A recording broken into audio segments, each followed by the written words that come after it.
In the opening scenes, we see a man running from someone through the forest, glancing back occasionally. Suddenly he tripped and fell. Unable to keep running, the man was forced to crawl. His pursuer holding an axe approached him. According to the FBI, there are an estimated 1.4 million violent crimes in America each year. That's one committed every 26.3 seconds. 7 Since you've been watching this film. This is the story of one of the most brutal. The events take place somewhere in Oregon. A couple in love, Maya and Ryan, are on their way to Portland. The trip has been going on for 3 days now. By the way, today is their 5th anniversary. Distracted by Maya's embrace, Ryan nearly crashed into a pickup truck. Fortunately, they avoided the accident. Due to the stress, Ryan had an asthma attack, and Maya handed him his inhaler. They almost got lost on a forest road with no cell service, which meant the GPS wasn't working. Finally, they reached a small town and stopped at a diner by a gas station, instantly drawing the attention of the locals. Maya regrets missing her friend's birthday celebration. Howard and his wife Debbie's in Greece. Ryan joked about it. Their table was served by a waitress named Shelley. Upon learning it was the couple's anniversary, another couple, Eden and Neil, congratulated them. But it turned out Maya and Ryan weren't officially married, they've just been dating for 5 years. Everyone started looking at them disapprovingly. After their meal, Ryan asked for directions back to the highway. At that moment, Maya noticed a missing person poster for Jeff Morrell. He had also stopped at this diner before disappearing without a trace. The car wouldn't start. Ruby, the mechanic, offered to help and concluded that the generator was dead and needed to be replaced. Unfortunately, this couldn't be done today, as the nearest parts store was quite far and would be closing soon. This meant Maya and Ryan would have to spend the night here. The hotel was closed for renovations, but an old man, Joe Grayson, rents out his house by the day, except during hunting season. Ryan felt it was a bad idea, but Maya didn't share his concerns. While Dougie, the mechanic's assistant, towed their car to the garage, Shelley offered the couple a ride, as her shift had ended. Suddenly 2 boys handed Ryan and Maya religious pamphlets, asking if they were sinners. As promised, Shelley drove them to Joe Grayson's house. Maya really liked it here. The fridge wasn't working, but the owner had left his phone number for such cases. Maya sent the owner a voicemail, asking him to send someone to fix it. The girl was happy to be away from the noise of civilization, with no car horns or drunken shouts. For her, this was the best anniversary. Although Ryan wasn't thrilled with the situation, his main concern was being with his beloved. Later, a persistent knock on the door interrupted them. A girl dressed in black stood at the doorstep, asking if Tamara was here. Maybe she had the wrong address? An uneasy silence filled the air, and then the stranger left.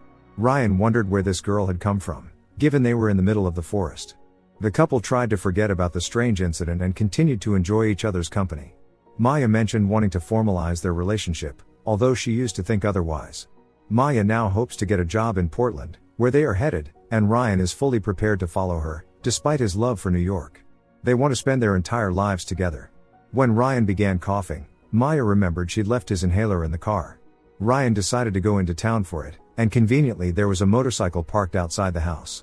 While her boyfriend was away, Maya called Debbie and Howard, who were having a blast at a party in Greece. Suddenly there were some noises outside. At first Maya thought it was Ryan returning, but it quickly became clear it wasn't. Someone persistently knocked on the door. Maya peeked through the peephole but saw no one. A woman's voice asked if Tamara was here. Maya firmly replied no, and looked through the peephole again, seeing the same girl in black. She would disappear and reappear in her field of vision, leaving Maya wondering who this stranger was. The knocking on the door continued. The girl asked again and again if Tamara was here. Maya didn't notice someone passing behind her. All she could do was wait for Ryan to come back. At some point Maya realized her phone was missing. She couldn't even remember moving it somewhere else. Somewhere in the house a woman's singing echoed, making Maya tense up. She went through the rooms, leaving Ryan a voice message asking him to return as soon as possible. Maya discovered the back door was unlocked. There was nothing but woods. From the nerves Maya lit a cigarette, and to distract herself, decided to play a record. Meanwhile, Ryan arrived back at the diner by the gas station, which was also near the repair shop. Ruby wasn't pleased that the guy hadn't called in advance. Not wanting to get into a conflict, Ryan simply grabbed his inhaler and left. Trying to calm herself, Maya started playing the piano, but then she had the feeling that someone else was in the house. She chalked it up to her vivid imagination and continued playing, while Ryan stopped by a cafe bar to buy some food. The locals invited him to join them for a beer, but he politely declined. Ryan ordered food, meat for himself and vegetarian for his girlfriend. The cafe worker, who looked rather creepy, offered him a religious pamphlet, but again he politely refused. Meanwhile, Maya was about to take a shower, not noticing the person in the creepy mask nearby. Soon she heard sounds but again didn't think much of it. When Maya was drying her hair, the power in the whole house went out. She turned on her phone flashlight. Additional light came from the candles in the fireplace. While Maya looked for the circuit breaker, she saw animal masks in one of the cabinets but again didn't give it much thought. Suddenly a person in a mask appeared in front of her. Screaming, Maya ran in fear and locked herself in the pantry. Steps and creaks echoed outside the door. Suddenly someone burst into the pantry. Realizing it was Ryan, Maya hugged him in tears. He didn't understand what was going on. Maya said someone was in the house, but Ryan hadn't seen anyone. Maya pointed to the location of the circuit breaker, and they turned the lights back on. Ryan was sure there hadn't been anyone in a mask. Maybe it was just the stress and alcohol making Maya imagine things. There was another knock on the door, making Ryan angry. Stepping onto the porch, the couple saw the same girl again, standing and just staring at them. Ryan drove her off, threatening to call the police next time. It seemed like everything should have ended there. Calming his beloved, Ryan suggested a snack. Tomorrow, once the car is fixed, they plan to continue their journey. Suddenly something began dripping onto the table, and it was clearly not from the burger sauce. Looking up, Ryan and Maya saw a dead duck on the ceiling. Now there was no doubt that someone else had been in the house. When Maya was locking the door, someone embedded an axe into it and started breaking it down. While the couple locked themselves in one of the rooms, 3 people in masks entered the house and looked around. Ryan and Maya tried to sit quietly, but it didn't help. One of the masked people hacked an entrance into the room, but for some reason retreated. Judging by the sounds, those people had left. Ryan approached the door, continuing to listen. It seemed like there really was no one else in the house. Maybe the people in masks just wanted to play with them. Ryan and Maya gathered courage to leave the room. His phone was smashed. When they ran outside, the motorcycle unexpectedly exploded. The people in masks were still here. The couple rushed back inside. They knew the owner was a hunter, so there must be a gun somewhere in the house. Music started playing. The masked people were already in the house. Now the only way for Maya and Ryan to escape is through the ventilation system.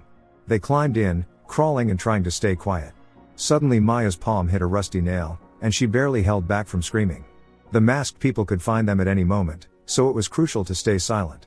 It was unbearable for Ryan to see his beloved suffering, but he pulled out the nail and bandaged her hand, after which they continued crawling forward. Finally they managed to get out and ran to a shed. Stumbling, Ryan dropped his inhaler but didn't notice. It was very dark in the shed, but luckily Maya had a lighter. They didn't see the masked girl standing nearby. The couple hoped to find at least a gun, but it seemed there wasn't one here. Ryan picked up a pickaxe, better than nothing.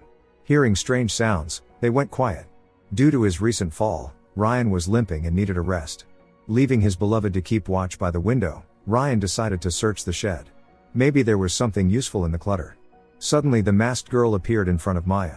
Another masked person broke the window and grabbed Maya, but Ryan managed to scare them off with a gunshot. Yes, he had found a shotgun after all. The masked people left for now, but they would clearly be back soon. The couple left the shed. Ryan kept the shotgun ready. Maya, barely holding back her panic, followed right behind him. Noticing someone on the porch, Ryan decided to check and asked his beloved to wait there. Eventually Ryan fired a shot and hit. Maya was alarmed to see that the person wasn't wearing a mask. It seemed to be Joe, the owner who had come to fix the fridge. Realizing what he'd done, Ryan cried. Maya tried to comfort him, saying he was only trying to protect them. Pulling himself together, Ryan took Joe's car keys, and the couple, not forgetting to bring the shotgun, were about to drive out of here, but the masked people weren't planning to let them go so easily. They began ramming them with their vehicle, depriving them of any chance to leave. Maya got out of the car, but Ryan couldn't. His leg was stuck. Ryan told his beloved to run. She had no other choice. Ryan was trapped, but at least he had the shotgun, which scared off the masked people.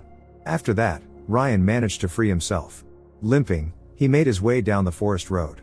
Meanwhile, Maya walked quietly through the forest while a masked person hunted her. Maya hid under branches and leaves, hoping to remain unnoticed. The masked person was very close. Maya tried not to even breathe. When the masked person disappeared from view, Maya called 911 from Joe's phone. Unfortunately, she didn't know the exact address, and the signal was poor. Seeing a body nearby, Maya nearly screamed in horror. But despite everything, she stood up and, making sure no one was around, began to run. Suddenly Maya noticed a masked person behind a tree ahead. A few seconds later, the masked girl appeared behind her and knocked her out. While Maya was in a semi-conscious state, the girl was dragging her somewhere. Meanwhile, Ryan was searching for his beloved in the forest. Forgetting to be cautious, he called out loudly for her, attracting the attention of a masked person. The ammunition was running low. Due to an asthma attack, Ryan had to sit down on the ground. Seeing a water bottle, he used it to make an inhaler. The masked people continued their hunt. Regaining some strength, Ryan resumed his search. The masked girl with a knife in hand noticed him. Suddenly Ryan snuck up behind the girl. Threatening her with the shotgun, he ordered her to drop the knife. She complied, though not immediately. Ryan only wanted to know where Maya was. Suddenly the masked girl started screaming and laughing hysterically. Before Ryan could shoot, another masked person knocked him out. If it weren't for the horrifying events happening here, this place might have seemed peaceful. Maya and Ryan came to consciousness, tied up in a house. This was not how they had imagined their 5th anniversary. With tears in his eyes, Ryan promised they'd get out, though he didn't truly believe it himself. Maya felt guilty, because it was her idea to stop at this house. At that moment Ryan proposed to her. A second later the masked girl fatally wounded Ryan. All 3 masked people stood before them. Maya wept, forced to watch her beloved die. She didn't understand why these people were doing this. The answer was simple, because they were here. In the end Maya met the same fate as Ryan. Suddenly the masked people heard police sirens and hurried away, never expecting that one of their victims had managed to call for help in advance. Perhaps not everything was lost for Maya. At night in the midst of a thunderstorm, Maya woke up in a ward, unaware that one of the masked people was next to her. Don't forget to subscribe to our channel not to miss more exciting new products. Also, the authors will be pleased if you leave your opinion in the comments.